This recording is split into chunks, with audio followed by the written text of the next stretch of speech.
Բարի երկու պարոն Գալստյան, շնորհակալություն հրավերն ընդունելու համար։ Բարև ձեզ։ Միասին փորձել ենք ամփոփել անցնող շաբաթվա կարևոր եւ ուշագրավ իրադարձությունները եւ սկսենք կարծես թե ամենաուշագրավից Ադրբեջանի նախագահը կրկին հայտնվել է տարատեսակ ցնորքների մեջ եւ սկսել է հայկական տեղանունները ադրբեջանական ասել իբրև թե որ այդպիսի տարածքներ չեն եղել, դա եղել է պատմական Ադրբեջանի տարածքը եւ այդպես շարունակ։ Հիմա սկսենք ամենասկզբից, երբ Ազգիտությունների ազգային ակադեմիայի 80-ամյակի նվիրված իր համաժողովում նա հայտարարեց, որ Սևանալիչ չի եղել, այլ անվանում ասեց եւ նշեց, որ դա ադրբեջանական տարածք է, նշեց, որ դա պատմական Ադրբեջանն է, երբևէ նման բան չի եղել, Ադրբեջանը նույնիսկ 100 տարեկան չի, բայց այսպիսի հոխորտանքներով նա կրկին խոսեց, որ Հայաստան պետություն չկա, դա մեր նախնիների հողն է, պետք է գնանք ազատագրենք եւ այսպիսի ցնդաբանություն։ Կխնդրեի մեկնաբանեք նախ որպես քարտեզագիր, որպես պրոֆեսիոնալ մասնագետ այդ ամենի եւ դուք ձեր ձեռքի տակ ունեք բավականին արժեքավոր փաստաթղթեր, որը բերել եք եւ մենք այս պահին էկրանին ունենք դա Ադրբեջանի նախագահի խոսույթին անդրադառնանք եւ քարտեզի մասով, խնդրեմ։ Գիտեք, Ադրբեջանի նախագահը օգոստոս 8-ին ստորագրեց մի պայման համաձայնագիր, որը այսպես ասած նախաստորագրված են պայմանագիրներ, որը պիտի դրա մանրամասը հիմա պատրաստվելու վիճակի է, թե ինչպես պիտի դրա կետերը, որտեղ նշված են, իրականացնեն։ Այդտեղ նշում են, որ Հայաստանի ամբողջատարածքի ամբողջականությունը նա ճանաչում է եւ այլն, եւ չպիտի ապագայում հայկական ռոտերատբանություններ գործածի եւ այսպես ասած պրոպագանդա տարածի իր երկրով մեջ չեն, քարոզչություններ եւ հակահայկական գործունեություն չի իրականացնում։ Բայց եկեք տեսեք, որ հետո այդ բանակցությունների ժամանակ, որ բոլորս տեսանք այնտեղ իրենց հետ ինչ է կատարվում, հայ թղթակիցը հարցրեց, թե արդյոք եթե մեկը կողմերից մեկը չկատարի ինձ հանձնառությունը, դա ինչպես կլինի, ինչ կլինի։ Ռապն առաջին հերթին ասած ինձ կդիմեք, ես կորոշեմ ինչ պիտի անենք, ինչպես պիտի կատարենք եւ այլն։ Հետո պարոն Ալիևը ինքը նախագահ Ալիևը դեղից վեր կացավ, ասեց մենք աշխարհի ամենակարևոր դիվանագիտական կենտրոն մայրաքաղաքում ամենակարևոր դիվանագետի հետ ներկայությամբ այս պայմանագիրը համաձայնագիր ստորագրել ենք։ Ինչպես կարող է պատահել, որ որևէ մեկը դա չհարգի։ Դա իր խոսքերն են։ Այո։ Եվ այսօր ինքը իր ասած խոսքը չի հարգում։ Դրժում է։ Արդեն դրժում է, արդեն առաջի երթին սկսել է այդ գործը անելը։ Եվ ամենահետաքրքիրը մեր խոսակցությունների մեջից սրանցից լույսը դուրս եկավ, անցյալ շաբաթ հայտարարեցին, որ կոնգրեսինը գնալու մի փաստաթուղթ, որի մեջ նշված է, եթե կողմերից մեկը հարձակվի մյուսի վրա, շատ խիստ պատիժների կարժանանա եւ այլն, եւ ամբողջովին կարող է իզոլացվի եւ այլն, եւ մեր դաշնակցությունը այդ ընթացքում հայտարարեց, որ դա հակառակ է Հայաստանի շահերին եւ մեր շահը պաշտպանողը պիտի ուզենա, որ ցանկանա, որ Արցախը պետք է վերադարձվի մեզ։ Այսինքն դաշնակցությունը հայտարարեց, որ եթե Ադրբեջանը հարձակվի մեր վրա, ամերիկան նրան պատժի, դա իր Հայաստանին ձեռնատու չէ, Հայաստանի շահին չէ, Հայաստանի շահին է պահանջել մի հողամաս, որը մենք արդեն ընդունել ենք, երկտեղ ստորագրվել է, որ տարածքային ամբողջականության մեջ է դարձում Հայաստանի։ Դա արվել է մեր նախկին 3 նախագահների ընթացքում, գործի ընթացքում, բոլորը գիտեին, որ դա ադրբեջանական տարածք է, չնայած որ ներքին տեսակետով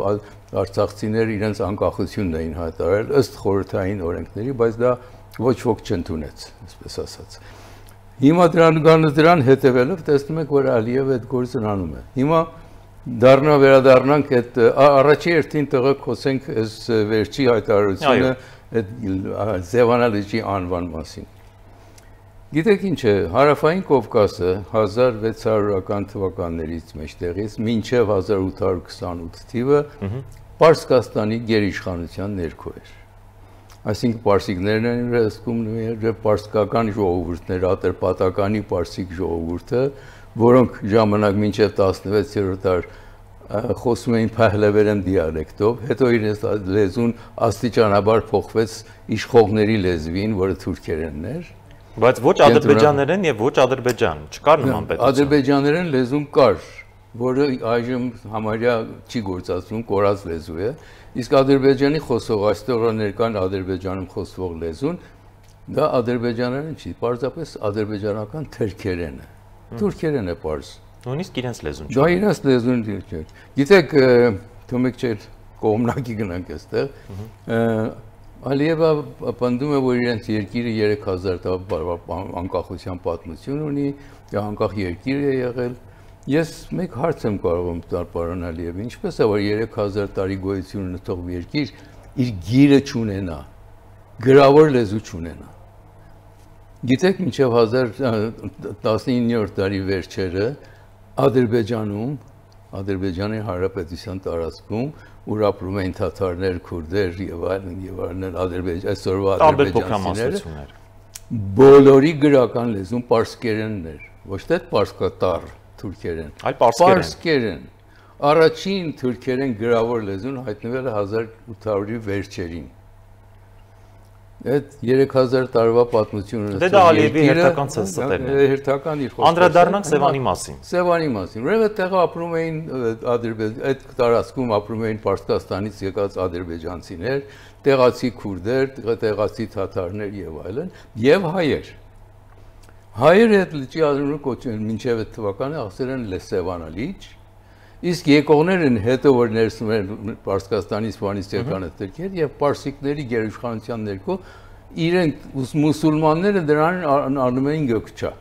անվանում էին։ Այսինքն քարտեզների վրա եթե նայեք, մեր նույն քարտեզին մոհեմ հայերն ասում էին Սևան, նույն տարածքին ադրբեջանցիներն ասում են գոքչա։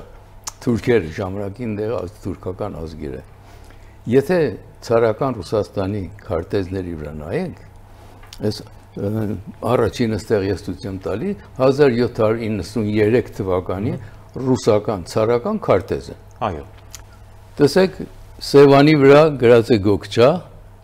ներքևում գրված է Սևան։ Այո։ Եվրոպական, անգլիական, գերմանական, չգիտեմ, բոլոր քարտեզների մեջ այս ժամանակվա 18-19-րդ դարի քարտեզների մեջ այս կրկնակի անունները գոյություն ունեն։ Այսինքն դա ընդունված նորմ է, կրկնակի անուններ են։ Ժողովրդի մեկ մասը սրան ասում էր Սևան, մյուս մասը գոքչա։ Բայց տեսեք ամենահետաքրքիրն ինչ է։ Բայց բոլորն ընդունում են, որ Հայաստանի տարածքում է։ Այո, արդեն տեսեք այստեղ կարմիրով ընդգծված է Արմենիա բառը, որը գալիս է Օսմանյան կայսրությունից մտնում է ռուսական կայսրություն։ Այսօրվա Ադրբեջանի տարածքը այնտեղ գրված է Շիրվան։ Այսինքն Ադրբեջան չկա ուղղակի, որևէ տեղ։ Իսկ ամբողջ քարտեզին եթե նայեք, որևէ տեղ Ադրբեջան անունը գոյություն չունի։ Բացարձակ։ Գիտեք ինչ, խորհրդային ցարական Ռուսաստանի բոլոր քարտեզներում 18-19-րդ դարի բոլոր քարտեզներում բոլոր քարտեզներից բացակայում է Ադրբեջան անվանումը։ Այսինքն Ադրբեջանի ստերը դուք այս պահին տեղում եթերում ինչպես կարող եք պահանջել, հայտարարել, որ մեր Ադրբեջանի ժողովրդի պատմական տարածքի վրա դուք ուրիշ անուն եք դրել, Սևան եք դրել։ Ադրբեջանը որտեղ է քարտեզը։ Չկա Ադրբեջան։ Ընդհանրապես գոյություն չունի։ Եվ հետաքրքրական լրացում անեմ։ Երկրորդ քարտեզը եթե ցույց տաք, դա էլ ցարական Ռուսաստանի։ Մինչ երկրորդ քարտեզը ցույց կտան, վարչապետը վերջերս պատասխանում էր լրագրողների հարցերին եւ նշեց, ասեց գուցե այնտեղ այն ինչ որ դուք ասում եք, նա նշեց, այնտեղ այո կան տարբեր անուններ, բայց այնտեղ հստակ մեծ տարերով գրված է Հայաստան։ Բայց երբ որ շատ խորքային նայենք, այնտեղ Ադրբեջան չկա։ Այո։ Նա ճիշտ նույնն է ասում։ Ես ցույց եմ տալի քարտեզներով որ տեսնեք։ Դա ցարական Ռուսաստանի քարտեզն է, այստեղ է Պարսկաստանի սահմանն է ցածը, նրանք ամբողջ ցարական Ռուսաստանի տարածքն են։ Տեսեք գուբերնիաները, Թիֆլիսի գուբերնիա, Երևանի գուբերնիա եւ Շամախիի գուբերնիա։ Կրկին չկա Ադրբեջան։ Ադրբեջան գոյություն չունի։ Իսկ այստեղ նույնպես Սևանա լճի վրա գրած է Սևան կամ Գոքչա։ Որը ոչ մի աղերս չունի Ադրբեջանի հետ։ Ադրբեջանի հետ։ Ադրբեջան գոյություն չունի, որ Ադրբեջանի հետ աղերսում է որևէ բան կապ ունենա։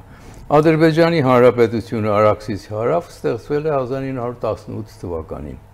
Դրանից առաջ աշխարհում ոչ մի քարտեզ գոյություն չունի։ Ու այդպեսին ադրբեջանցի ազգեր չեղել, հավաքովի մարդիկ են եղել, որոնց տարբեր տեղերից բերել են եւ ստեղծել կեղծ պետություն։ Հիմնականում եղել են տեղում ապրող թուրքեր,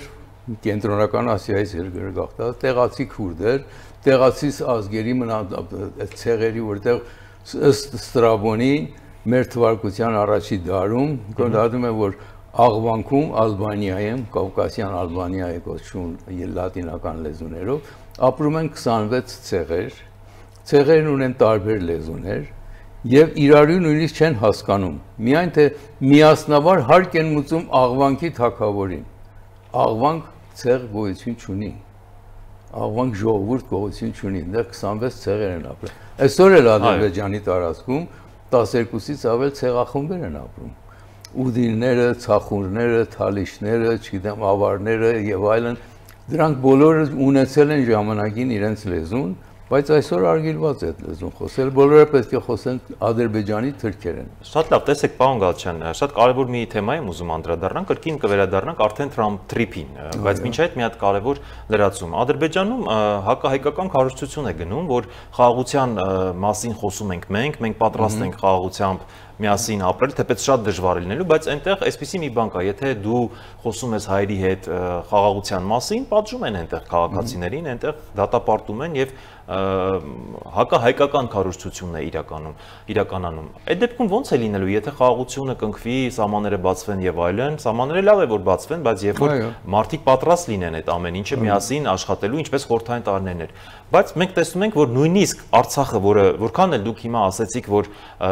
ադրբեջանական տարածք է համարվում դե ֆակտո դե յուրե եւ այլն, բայց դա հայկական բնիկ հող է, հայկական բնիկ տարածք է եւ հայկականացված նույն եկեղեցիները։ Նրանք նշում են, որ դա ալբանական է, նրանք ունեն բլոգերներ, շատ ստոր եւ պիղծ ձևով քարոզչություն են իրականացնում, նաեւ Ալիևն է ֆինանսական մեծ ռեսուրսներ տալիս, որպեսզի կեղծ քարոզչություն իրականացնեն եւ նույնիսկ պարգևներ են մարդկանց, որոնք ստեր կհորինեն, թե այդպիսի պետություն եղել է 3000 տարի եւ այլն։ Մենք ո՞նց են գնալու խաղաղության։ Դա առաջի անգամը չէ, որ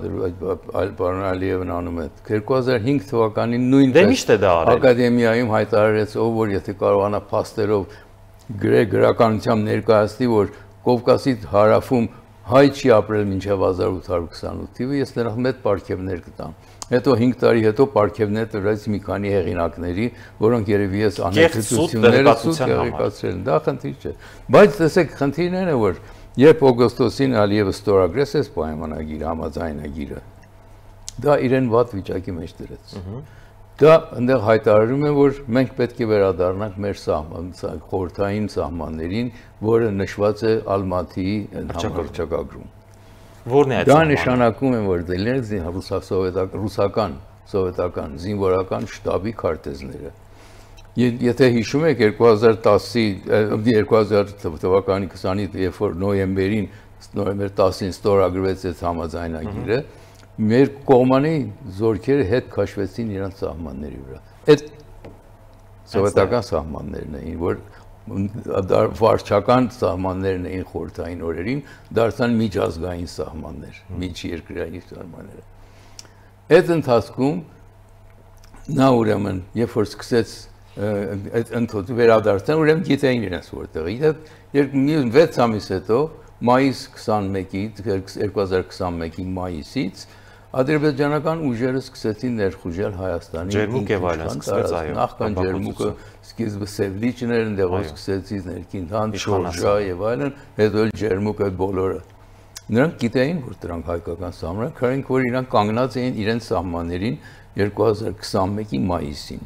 Հետո սկսեցին առաջ խաղալ, այսինքն պարոն Ալիևը գիտի իր սահմանը որտեղ է եղել։ Իսկ պարոն Ալիևը չի պատրաստվում հետ քաշել իր զորքերը։ Պարոն Ալիևը հայտարարեց, որ այնտեղ որ մեր զինվորը կանգնած է, մեր հողն է։ Այսինքն այդ գրաված տարածքները մեր հողն են։ Այդ բարձրունքները որ գրավել էին, որը ես ցուցակն էլ տվել 2240 քառակուսի կիլոմետրեր, մեր հողն է։ Հիմա ես պայմանագրի մեջ ասել եմ, մենք պետք է վերադառնանք մեր խորհրդային սահմաններին։ Այսինքն իրենք արդեն ուզած պետք է հետ գնան։ Ինչպես արդարացնել քո ժողովրդի մոտ խնդիրը։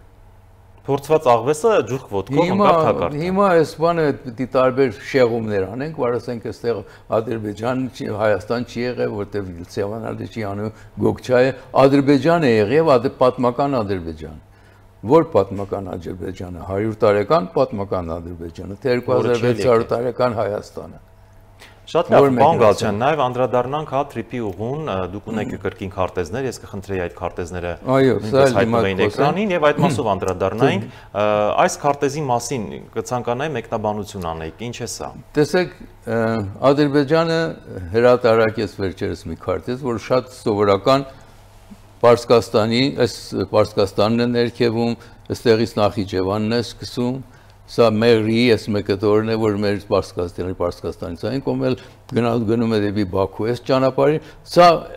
սովորական քարտեզ է, շատ էլ պարզ հստակ չի, որ երկաթգիծը որտեղ է անցնում, Հայաստանի տարածքով, Իրանի տարածքով, թե ինչը, եւ այս քարտեզի անունը դրեց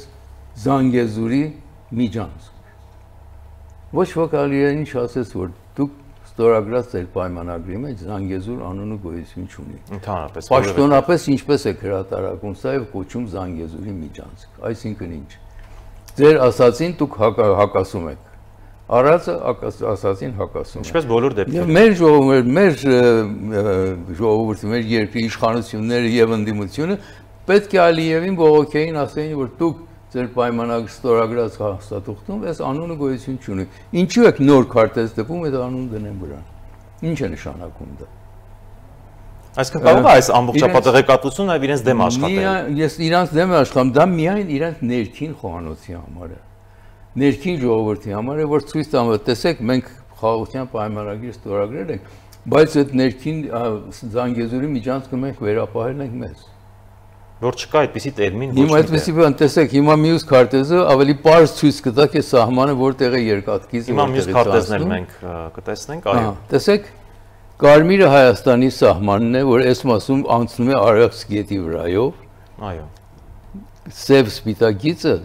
երկաթգիծն է, ամբողջն անցնում է Հայաստանի տարածքով։ Այո։ Ներքին տարածքով, ինքնիշխան տարածքով։ Ինչ Զանգեզուրի միջանցք։ Դա Զանգեզուրի տարանցիկ ճանապարհ է, որ իրենք ջախջախում եք Ալիևի բոլոր ստերը։ Իր ասածներին հակառակները սրանք ցույց է տալիս, ինքը քարտեզ էր տպել, որ հայտնի չի, շատ պարզ չի երևում, այս